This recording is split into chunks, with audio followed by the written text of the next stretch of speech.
Magandang gabi mga kakuya, mga kababayan, mga kapaps.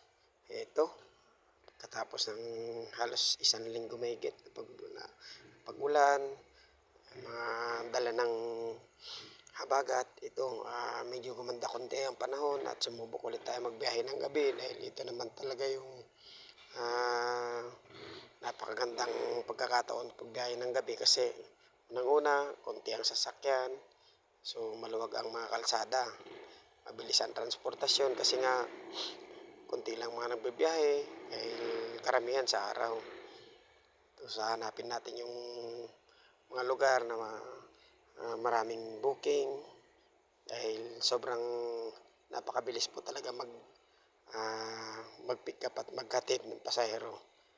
Yung ginugugol mo na isang oras sa umaga, magiging 30 minutes lang. So, kalahati ang nababawas sa oras na ginugugol mo pag sa araw ka magbiyahe.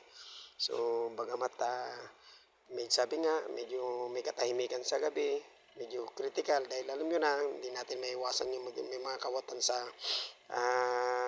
Metro Manila. So, yun pong iniingatan natin.